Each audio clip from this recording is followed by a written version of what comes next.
নিশির ডাকে। রাত তখন প্রায় 12টা। শান্তিনিকেতনের এক নির্জন গ্রামে গবেষণার কাজে গিয়েছিল অরিন্দম। সবাই আগেই সাবধান করেছিল, রাতে একা বেরোবেন না। নিশি ডাকে অরিন্দম এসব কুসংস্কার ভেবে হেসে উড়িয়ে দিয়েছিল। কিন্তু সেই রাতেই ঘটল অদ্ভুত ঘটনা। হঠাৎ জানালার বাইরে থেকে খুব চেনা একটা কণ্ঠ। অরিন্দম, দরজা খোলো। চমকে উঠল সে। এই কণ্ঠ তো তার মৃত দিদির। কিন্তু দিদি তো 5 বছর আগেই মারা গেছে।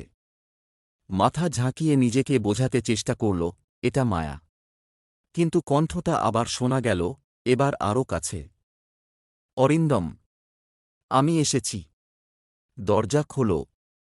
তার শরীর ঠান্ডা হয়ে গেল। ভয় আর কৌতূহলের টানাপোড়েনে দরজার দিকে এগোতে লাগল সে। হাতটা কাঁপতে কাঁপতে কপাট ছুঁল। ঠিক তখনই মনে পড়ল গ্রামের এক বৃদ্ধার কথা। নিশি তোমার প্রিয়জনের গলায় ডাকবে। দরজা খুললেই শেষ।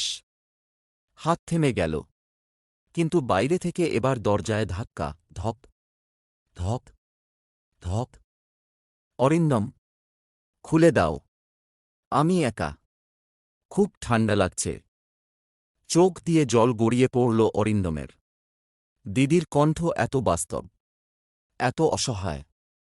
অবশেষে আর নিজেকে সামলাতে পারল না। ধীরে ধীরে দরজাটা খুলে দিল।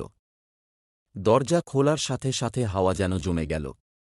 সামনে কেউ নেই, শুধু কুয়াশা।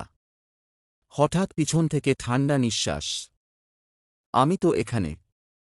অরিন্দম ধীরে ধীরে ঘুরে দাঁড়াতেই দেখল দিদির মুখ। কিন্তু চোখ দুটো সম্পূর্ণ কালো। আর মুখটা অস্বাভাবিকভাবে লম্বা হয়ে হেসে উঠছে। পরদিন সকালে গ্রামের লোকজন অরিন্দমকে খুঁজে পেল দরজার সামনে অচেতন অবস্থায়।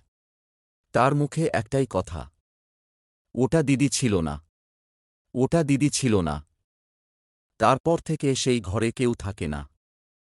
কারণ মাঝরাতে এখনও শোনা যায়, দরজা খোলো।